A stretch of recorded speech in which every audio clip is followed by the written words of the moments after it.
चल एक बार हो गया। नहीं, यहाँ से तब गांव का प्रबंधन होगा, गांव परिक्रमा करेंगे। नहीं नहीं नहीं, छोटा बस्ती है।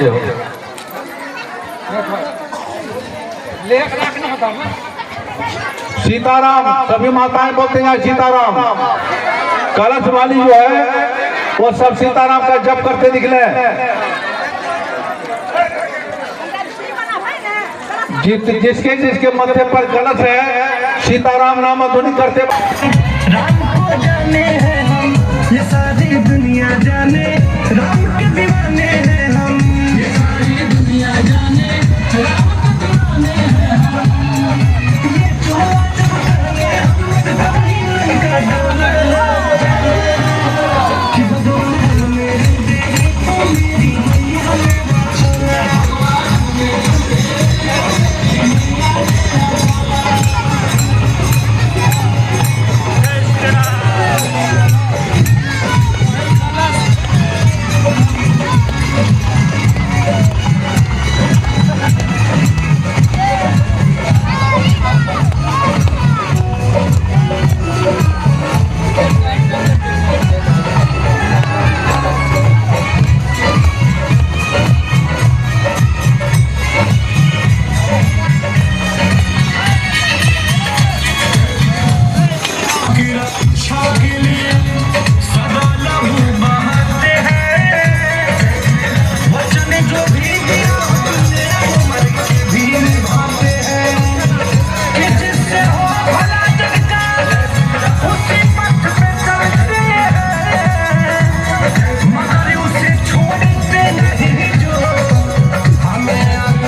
नाल वादक के रूप में हमें जो अपनी कमलों के द्वारा कर्ण स्वर ग्रंथि को आनंदमय विभोर किया।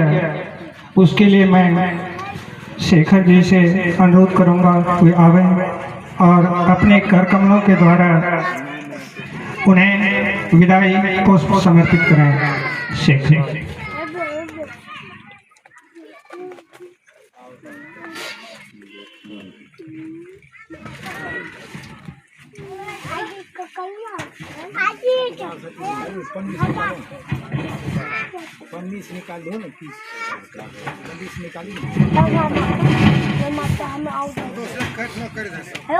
यज्ञ को पंडित के रूप में मंत्र का कार्य संपन्न करने के लिए हमारे बीच सुशोभित हैं। मैं चाहूंगा दीपक जी आवे और अपने कर कमलों के द्वारा ज्ञान की पंडित कहलाने वाले महाराज जी को अपना विदाई समर्पण सुमन समर्पित करें।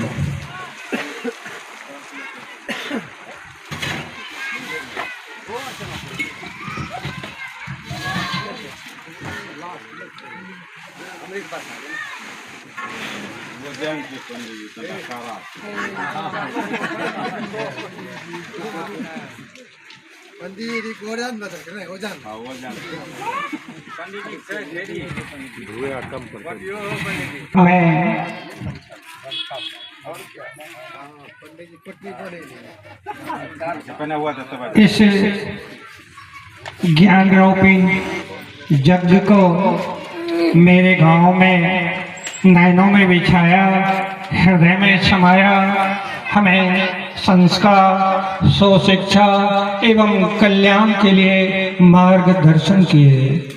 मैं स्वामी जी के विदाई दे तो मैं अपने गांव के महामना बिंदेश्वरी बाबू को आमंत्रित करता हूँ। वे आवे और अपने कर कमलों के द्वारा गांव के हृदय में एक छाप छोड़कर जाने वाले सम्मानीय स्वामी जी को अपने कर कमलों के द्वारा विदाई संपन्न करें।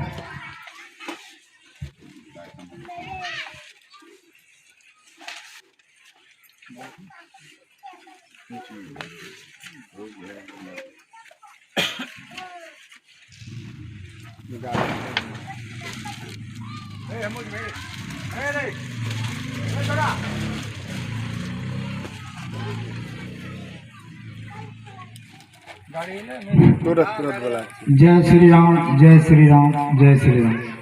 आग्रह करेंगे इस गांव को उतना भरपूर आशीर्वाद दें कि फिर हम लोगों को इस ज्ञान गंगा का लाभ मिल सके।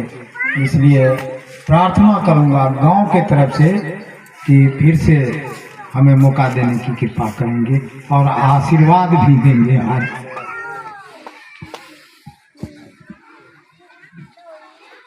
श्री सीताराम महाराज की जय।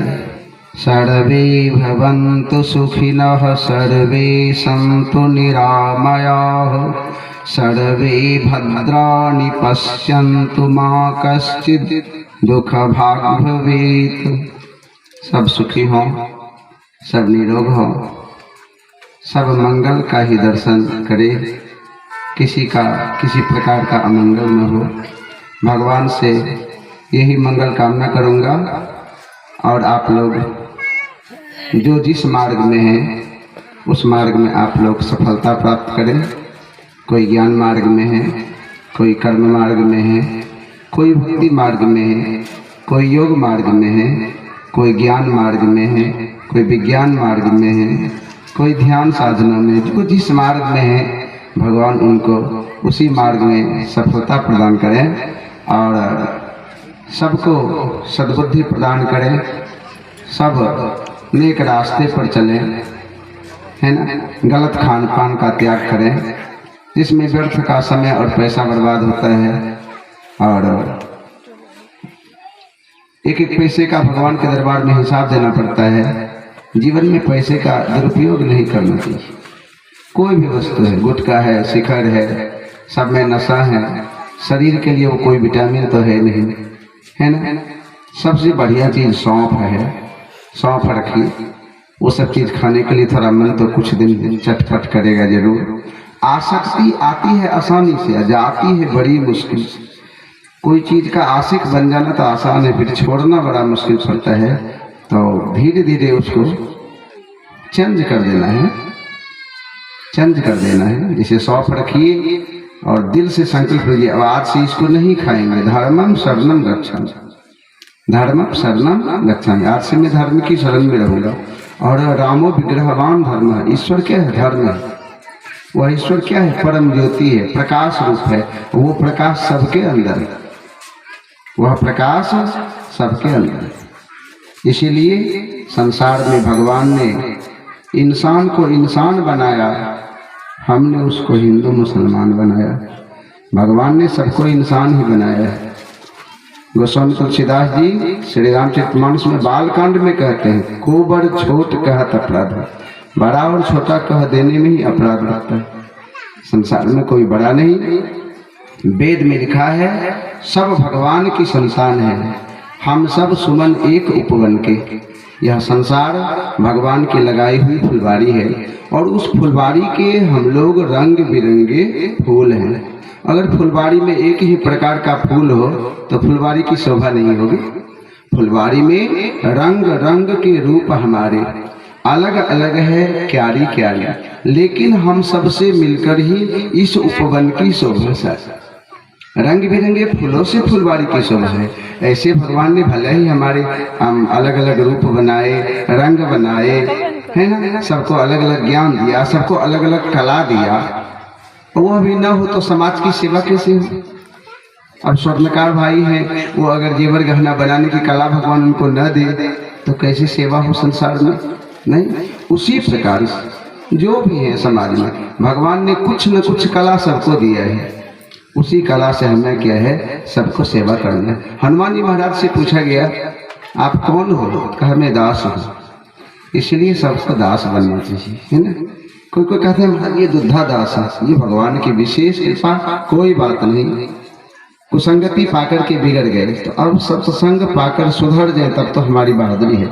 भगवान कहते हैं कोई बिगड़ के सुधर जाए तब तो बड़ी कृपा। ईश्वर का अनुभव आप कैसे करेंगे? जब आप नित्य ध्यान करेंगे तो उनका अनुभव करेंगे। जैसे पानी है ना, पानी गंदला है, तालाब है, पोखर है, 2-4 बार आइए जाइए उसमें घूमिए तो पानी गंदला हो जाता है। वही पानी जब अस्थिर होता है तो अपना चेहरा दिखाई देता है। ऐसे ही इस मन के ऊपर काम, क्रोध, लोभ, अनेक प्रकार के पर्दे, गंदगी है जिसके कारण ईश्वर दिखाई नहीं देता। नहीं तो आप ईश्वर को जिस रूप में देखना चाहेंगे उसी रूप में देख सकते हैं। ज्योति रूप में देख सकते हैं, निर्गुण रूप में देख सकते हैं, सगुण रूप में देख सकते हैं। सूर्य, चंद्रमा, तारे, ये सब आपको अंदर ही दिखाई देगा। थोड़ा जीवन में ध्यान सबको करना चाहिए, सगुण का चाहे निर्गुण का। हृदय में ध्यान कीजिए, ज्योति रूप परमात्मा का भ्रिकुटी के मध्य में ध्यान कीजिए। कुछ करना चाहिए। गुरुदेव का ध्यान, ये जो मस्तक चक्र है इसमें 1000 पंखुड़ियों वाला उजला कमल खिला है, श्वेत कमल। श्वेत कमल के ऊपर गुरुदेव बैठे हैं। गुरु का स्थान सबसे ऊंचा होता है। गुरुदेव का ध्यान इसी मस्तक चक्र में किया जाता है। ये मस्तक चक्र में सहस्रदल कमल है, सहस्रदल कमल, 1000 पंखुड़ियों वाला उजला कमल, उस पे गुरुदेव बैठे हैं। गुरु का ध्यान इस मस्तक चक्र में करना चाहिए। एकाक्षरम प्रदातारम यो निर्गुण मन्यते स्वांग जन्म सतम लब्ध्वा चांडालोपी जाए। हाड़ित मुनि हाड़ित स्मृति में कहते हैं कि एक अक्षर का भी ज्ञान जिस संत से मिला वो सब गुरु रूप में पूजनीय है। सर्वप्रथम गुरु माता है, क्योंकि सबसे पहले माता ने एक शब्द सिखाया, बोलो पापा, पिताजी, काका, दादा, है ना। एक शब्द सर्वप्रथम हमको जब होश में आए तो माँ ने सिखाया। इसलिए प्रथम गुरु सबकी माता। दूसरे गुरु हमारे हैं पंडित, कुल पुरोहित, जन्म लेते ही नहीं हमको देखने आ जाते हैं कौन ग्रह नक्षत्र में जन्म हुआ। और तीर्थों में जाते हैं, तीर्थों के पंडित तीर्थों का ज्ञान कराते हैं। चलो ये अमुक स्थान है, यहाँ दर्शन करो। हरिद्वार गए, नहीं चलो ये रामपेड़ी है, ये अमुक स्थान है। तो इसलिए तीर्थों के पंडित भी हमारे गुरु रूप में। और चौथे गुरु होते हैं ये हमारे शिक्षक, जिन्होंने हमें अक्षर ज्ञान कराया? नहीं, पहले अक्षर का ज्ञान कटहरा, फिर कल कल चल चल शब्द का ज्ञान, शब्द से फिर वाक्य। नहीं, ये अक्षर ज्ञान कराने वाले शिक्षक भी हमारे गुरु रूप में पूजनीय है। पांचवें गुरु है, किसी देवी देवता का मंत्र दिया, पांचवें गुरु है। छठे गुरु हैं जिन्होंने तत्व का उपदेश किया। छठे और अंतिम गुरु जिन्होंने भजन भी बताया, जिन्होंने तत्व का उपदेश किया। तत्व का मतलब होता है तत्व त्वम असि, तत्व त्वम असि, वह परमात्मा आप है, वह ब्रह्म आप है। आपके अंदर जो आत्मा है वो आत्मा क्या है? आत्मा एवं ब्रह्म है, वेद में लिखा है आत्मा ही परमात्मा है ना। लेकिन उसका ज्ञान कैसे होगा, है ना? उस अगाध नहीं, गंगा जी है, गंगा जी में अगाध जल है, उसी जल के हम भी एक बूंद है, और उसी गंगा में मिल जाएंगे तब हम भी गंगा हो गए। जब तक अलग है तो हम बूंद हैं। गंगा जल कोई लेकर आवे, कुत्ता स्पर्श कर जाए तो कहते हैं अब देवी देवता स्वीकार न करेंगे। गंगा जल छुआ जाता है लेकिन गंगा जी नहीं छुआती। गंगा जी में 1 करोड़ कुत्ता हेल जाए, गंगा जी नहीं छुआएगी। समर्थ को नहीं दोष घोषणा, ऐसे ईश्वर है, वह ईश्वर सबके अंदर है, लेकिन हमारी पवित्रता अपवित्रता से वो लिप्त नहीं होते। जैसे ईश्वर है शुद्ध बुद्ध, ऐसे शुद्धोसी बुद्धोसी निरंजनोसी, सबको शुद्ध होना चाहिए, ज्ञानी होना चाहिए और माया रहित होना चाहिए। इसके लिए उपाय क्या है? उपाय है कि नित्य आप सत्संग कीजिए, परमात्मा का ध्यान कीजिए, करते करते करते करते, है ना? कुछ भी कीजिए, उसी में आपको रिजल्ट दिखाई देगा। भोजन करते ही भूख लगी है, 2 दिन के भूखे हैं, कमजोरी आ रही है, चलने का मन नहीं करता, जैसे जैसे भोजन करते हैं ना वैसे वैसे शरीर में भूख भी मिटती है, ताकत भी आती जाती है, पेट भी भर जाता है, संतुष्टि का अनुभव करते हैं। बिल्कुल तीनों काम साथ साथ, तृप्ति भी और संतुष्टि भी, ताकत भी। ऐसे ही जब परमात्मा का ध्यान करेंगे तो आपको एनर्जी मिलेगी, तन को भी, मन को भी, हाँ बुद्धि को भी, चित्त को भी एनर्जी मिलेगी। तो इसलिए रोज परमात्मा का ध्यान करें, चिंतन करें। और राम नाम तो टॉनिक है, राम नाम तो पथ्य है। अगर हम राम नाम का सहारा लेते हैं तो हर क्षेत्र में सहायता मिलेगी, हर साधना में, किसी मार्ग में हमें राम नाम हमको बल देगा। इसीलिए थोड़ा सा प्रेम से राम राम राम राम राम राम ऐसा हम स्मरण करें, है ना? शुद्ध है एकदम, सुलभ सबका हो। तुलसीदास जी कहते हैं सुमिरत सुलभ सुखद सबका हो, सबके लिए सुलभ है। लोक लाहु परलोक निवाहु, संसार में भी लाभ देगा, माता पिता के समान हित करेगा और परलोक में साथ नहीं छोड़ेगा। राम नाम सम मित्रन आन, जो पहुँचाव रामपुर तन अरसान। राम नाम राम जी से भी बड़ा है। राम नाम निर्गुण ब्रह्म सगुण ब्रह्म दोनों से बड़ा है। हाँ, परमात्मा का जो नाम है वेद विदित वेद प्रतिपादित नाम है। यह निर्गुण ब्रह्म से भी ऊपर है, सगुण ब्रह्म से भी ऊपर है, अगुण सगुण दोनों के पार है, दोनों के ऊपर है। इसीलिए राम नाम का आश्रय प्रेम से एक समय बांध करके, रात्रि में सोने के पहले, सुबह जगने के बाद कम से कम 15-16 मिनट, कम से कम राम राम राम राम राम। नहीं? फिर आप देखेंगे धीरे धीरे उसका अनुभव आएगा। जब रोज वो काम करेंगे, रोज भोजन करते हैं, शरीर में ताकत बनी रहती है, ऐसे रोज जब थोड़ा थोड़ा करेंगे तो उसका अनुभव आएगा। हर चीज अपना अनुभव देता है, रिजल्ट देता है। घर का भी अनाज खेतों में फेंक देते हैं जाकर, नहीं, एक दिन अंकुरित होता है, फल लगता है, फूल लगता है। उसी प्रकार से रोज जब हम थोड़ा भी राम राम राम राम करेंगे, वो एक दिन अपना रिजल्ट दिखाएगा, अपनी शक्ति दिखाएगा। हम अनुभव करने लगेंगे, जिस रूप में उस परमात्मा को मानते हैं उसी रूप में हृदय में वो दर्शन देने लगेंगे। ठीक है ना? ये जीवन में ध्यान रखना है।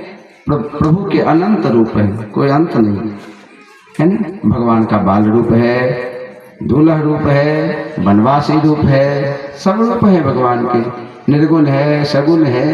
जिस रूप में आपको और ईश्वर का जो ही नाम अच्छा लगता है, जो ही साधना अच्छी लगती है, पूर्व जन्मों के संस्कार बस उसी साधना में चलते रहिए और थोड़ा सा समय पा करके राम राम जरूर करना है। ये राम राम आपको आगे बढ़ाएगा। उसी साधना में मदद करके जो चीज़ आप प्राप्त करना चाहते हैं उसी को प्राप्त करा देना। तो ये राम नाम सर्वोपरि और सबके लिए। बोलो श्री सीताराम नाम महाराज की। ठीक है, भगवान की दया से अगर अब हम लोग तो आपके बिल्कुल है ना, जब मौका मिले, जब सत्संग को तो वार्षिक करना ही चाहिए, और आप लोगों ने यज्ञ किया, कलश आदि लाया, तो इसको फिर दोहराना चाहिए। अगली बार थोड़ा सा और व्यवस्थित होकर के पूरे समाज का सहयोग हो तो भगवान दया से बहुत अच्छा रहेगा। जय श्री राम।